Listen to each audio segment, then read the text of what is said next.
From humiliation to victory, the story of someone who didn't let himself break and what my journey of family overcoming was like.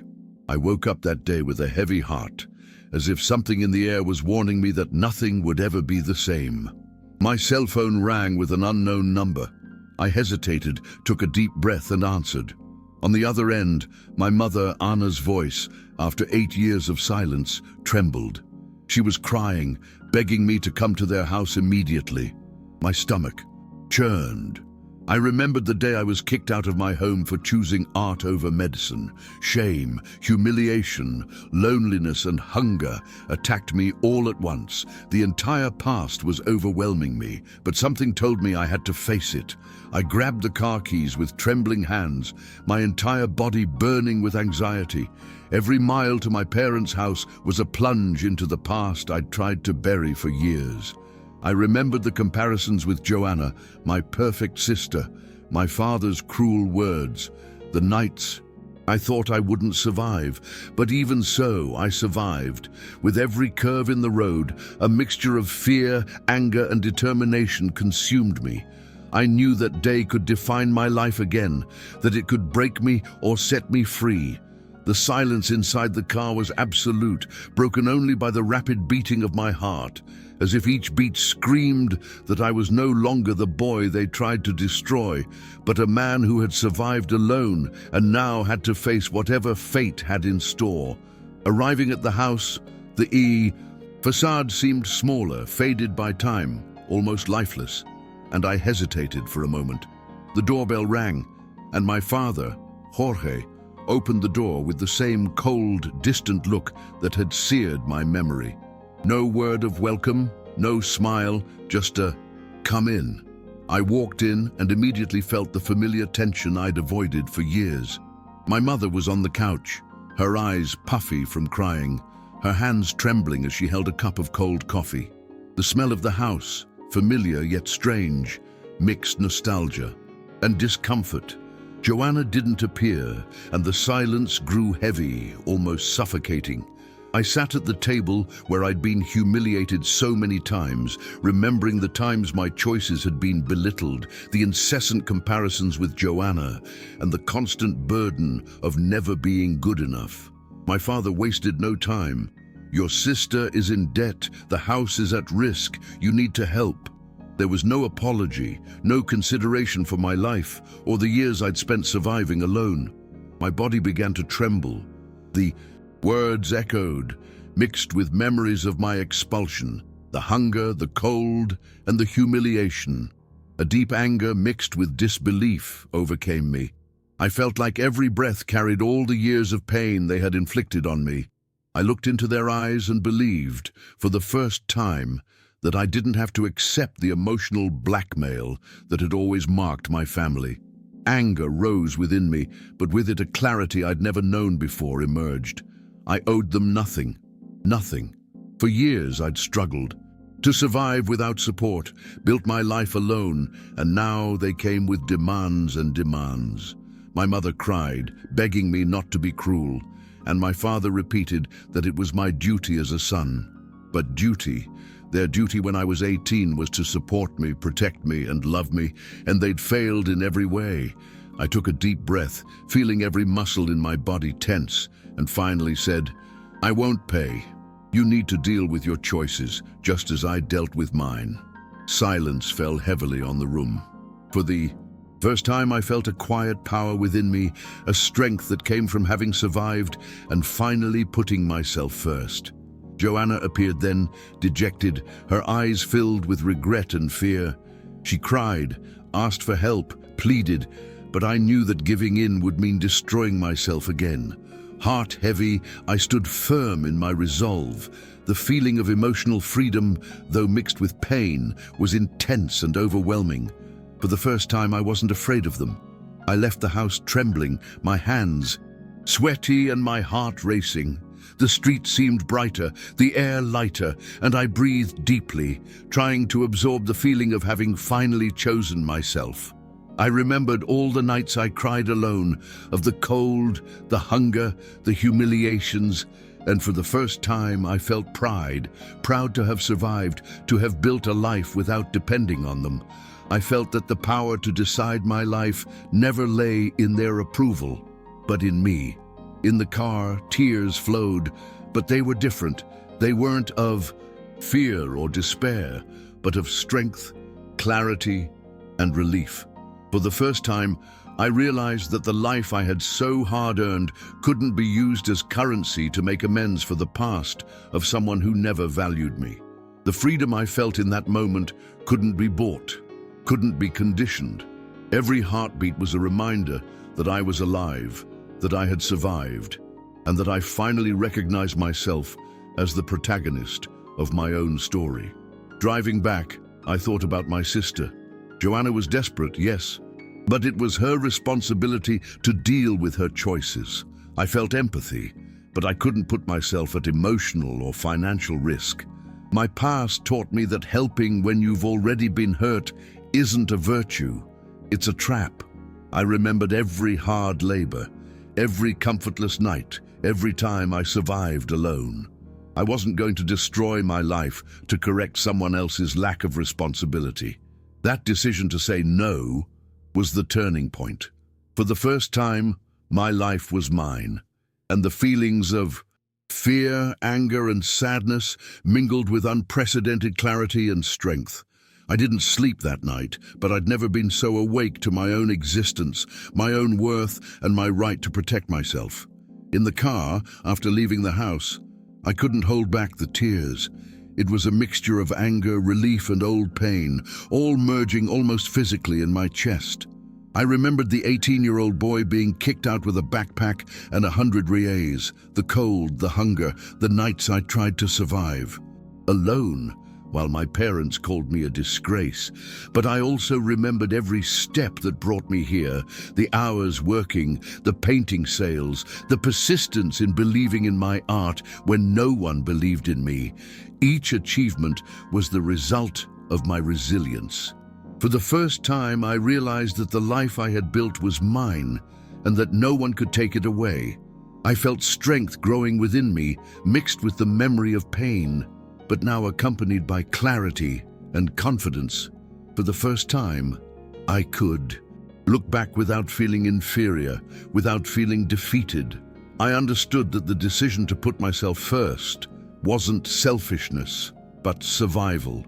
Every breath in the car was conscious. Every heartbeat reminded me that I still had the right to exist without guilt or blackmail. That night wasn't just about rejection or anger.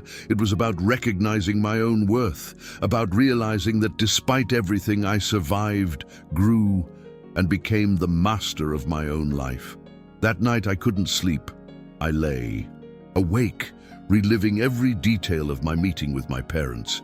My father's cold gaze, my mother's tears, Joanna's desperation, every word said and unspoken, but I also relived my courage, the firmness of my decision. For the first time, I said no, without fear, without guilt. That simple word carried years of suffering, but also liberation. I thought about how many times in my life I had been pressured, manipulated, and silenced, and I realized that the strength to resist had always been within me. Even when I didn't realize it, I understood that I didn't need to please anyone to be valuable, and that my happiness didn't depend on their approval. It was the first night I felt that emotional freedom was possible, and that I had the right to protect myself and not give in to those who tried to destroy me. The clarity I felt that morning gave me hope. For the first time, I felt that my life belonged to me, and that my past, though painful, would no longer define my future. The next day, the messages and calls started arriving. Family members tried to manipulate me, telling me I was ungrateful, selfish, and cruel. I took a deep breath and ignored them. For the first time, I didn't feel guilty. I knew I was right. It wasn't my role to save someone who had always ignored and mistreated me. My life was the result of my struggle, not anyone's approval or help. I understood that freedom has a price, saying no, resisting pressure, setting limits. And this freedom was more important than any criticism or judgment. I felt a weight lifted from my chest. For the first time, I understood that the peace I'd sought for years wouldn't come from outside, but from within. I didn't need to justify my choices or my success. Finally, I learned to trust myself and respect my limits. My art, which had always been a source of criticism, was now my salvation. Every painting I sold, every class I taught, every exhibition I participated in was proof that I could live without relying on them. I realized that my talents and efforts were real, tangible, and didn't need the approval of those who had never valued my existence. The life I had built couldn't be used as blackmail. I set clear boundaries. It wasn't about money or selfishness. It was about self-respect, and that difficult and painful decision gave me strength, clarity, and a sense of unprecedented freedom. A few days later, Joanna sent me a simple message. No drama, no blackmail, just saying she was going to take on her debts and look for a job. I cried, but in a different way, not with anger, but with relief and recognition. She was finally starting to face her responsibilities. My parents? I don't know if they'll change, and maybe they never will. But I learned an essential lesson. The only change that truly matters is my own. I changed that day, and from that moment on, I would never give up on myself again. I learned that the power to decide my own life was in my hands, and that no one could take that choice away from me. In the days that followed, I began to realize the difference between surviving and truly living. I'd spent years carrying hurt, shame, and fear, trying to please my parents and earning nothing but contempt. Now, the feeling of autonomy consumed me in a new way. With each step I took in my professional and personal life, I felt like I was finally building something no one could destroy. I began to reflect on the years I felt small and inadequate, and how each humiliation, each unfair impression shaped the person I had become. But instead of feeling defeated, I began to feel strong. I realized that all the pain had given me invisible skills, an emotional resilience few understand. With each painting I paint, each class I teach, I feel that my life doesn't depend on anyone's approval. It is my own effort, my own courage that defines me. For the first time, I felt a true sense of freedom, a power that came from within, not from any external approval. I understood that true overcoming is not forgetting the pain, but using it to grow, to build an authentic life, to finally choose myself, even if that means cutting ties with those who never valued my existence. Clarity about my limits was another profound learning experience. I learned that putting yourself first isn't selfish, it's survival. I realized that throughout my life, I'd tried to prove my worth to people who never cared, and this had worn me down emotionally for years. However, in that moment, after the intense experience with my family, I felt I could finally breathe without guilt. Every demanding message I ignored, every call I didn't answer, every thought of what if I gave in, was replaced by a sense of power that filled me completely. I understood that my responsibility is to myself, that my parents and sister must deal with their own choices. This awareness brought not only relief, but also an inner strength that drove me to live without fear. I could finally look back and feel the pain, but no longer be controlled by it. I began to realize that freedom is not only the absence of external oppression, but also the ability to respect oneself emotionally, to stand up for oneself, and to create a life based on one's own choices. My relationship with art took on renewed meaning. For years, it had been my refuge, my solace, but also something my parents had devalued. Now, each painting, each class, each exhibition carried the weight of a silent victory over everything that had destroyed me. I understood that the true value of life lies not in pleasing others' expectations, but in honoring oneself. Art became not only my work, but concrete proof that my choices, even when discredited, made sense. This realization brought me confidence, and at the same time, a peace I hadn't felt in a long time. I could finally recognize my own effort, my own courage, and my ability to survive and thrive without depending on anyone.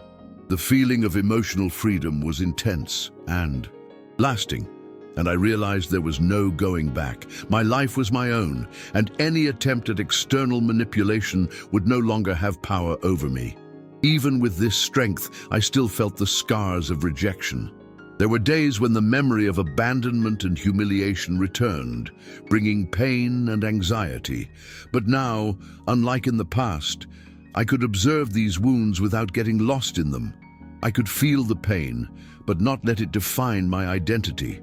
This realization brought a sense of control I'd never felt before. Finally, I realized it was possible to live with traumatic memories without them dominating my present life. This capacity for emotional resilience gave me the courage to move forward, make firm decisions, and maintain my boundaries. I no longer needed to fear criticism, nor did I need to justify myself to those who had never valued my existence. The freedom to be who I am became my greatest treasure. I realized that decisive day was more than a confrontation. It was a definitive turning point. By saying no, I not only rejected an unfair demand, but took control of my life. For the first time, I felt that my story was not defined by those who rejected me, but by me, by my choices, and by the effort I made to build my own existence. I still loved my sister, but I understood that love doesn't mean saving, nor giving in to the expectations of those who never cared. This clarity brought a weight of responsibility, but also a sense of freedom and emotional empowerment I never imagined possible. For the first time, I was truly living for myself. Today, looking back, I see how much that day changed my life. For the first time, I realized that my emotional freedom didn't depend on anyone's approval. The weight I'd carried for years, trying to please my parents and follow rules that weren't mine, began to dissolve. Every breath became conscious. Every thought focused on my own well-being. I understood that surviving isn't enough. I must live with dignity and self-respect. I learned that saying no isn't selfish, but an affirmation of who we are. The clarity I felt allowed me to realize that the painful past no longer needed to define me. I could acknowledge my history without allowing it to control my present. Every achievement, every step toward my career as an artist, every decision to prioritize myself became a symbol of resistance and survival. The pain still exists, but now it's a tool for learning and strength, not submission or guilt. The impact of that day was lasting. Even if my family doesn't understand my choices, I understand myself. The feeling of autonomy and power over my life became tangible and real. I began to make decisions with confidence, knowing that my choices are valid, even if they displease others. With each ignored blackmail message, each unanswered call, I felt my emotional balance strengthen. It's not easy to detach from years of emotional manipulation, but it is possible. The most profound lesson I learned is that self-respect must come first. Only when we put ourselves first can we live fully, without fear or guilt. My art has become much more than work. It has become a symbol of my freedom. Each painting represents resistance, each exhibition a silent victory over years of rejection and humiliation. I finally recognize myself as someone capable, strong, creative, and worthy of respect. The sense of autonomy and authenticity allows me to live without depending on anyone's validation. I can look back and feel the pain, but also the strength that brought me here. I realize that forgiveness isn't necessary for liberation. I haven't fully forgiven my parents, and I may never forgive them, but that doesn't stop me from moving forward. What matters is that my decisions are no longer influenced by blackmail or external expectations. Emotional freedom and the ability to respect myself trump any resentment or criticism. Now I can create a fulfilling life, guided by my principles, choices and values without fear of emotional retaliation. Today, I share my story for those who feel trapped and without a way out. I learned that it is possible to survive pain, rejection, and family manipulation. Saying no can be painful, but it is essential to protect and value yourself. Every step I took toward my emotional freedom was achieved with courage and resilience. I still feel wounded, but I live fully and respect myself. This experience taught me that life changes the moment we decide to choose ourselves, and that this choice is the true beginning of our overcoming. I still remember the look on my father's face when I said no that day. The silence that followed brought me a sense of quiet but powerful victory. For the first time, I didn't have to be the perfect son. I didn't have to please. I didn't have to carry the blame for other people's mistakes. It was at that moment that I realized my life would never again be defined by them, that my worth didn't depend on external approval. Walking down that empty hallway made me feel light, even with the memory of all the humiliations I carried. For the first time, I felt that my story was my own, and that my past, though painful, could no longer control my present or future. I felt an intense mix of fear, relief, and strength, a feeling I had never experienced before.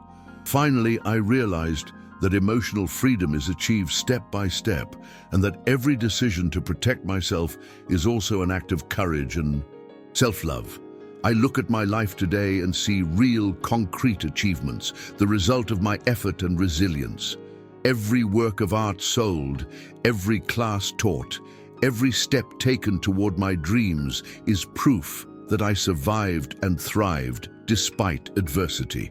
Nothing I have was given. Everything was earned through hard work and perseverance. This realization gives me a sense of constant empowerment, and even though the pain of the past still lingers from time to time, it no longer dominates me. With each challenge I face, I feel my strength grow, my autonomy solidify, and my life now belongs exclusively to me. Maybe one day I'll be able to have a healthy relationship with my family. Maybe not. That's no longer the main issue.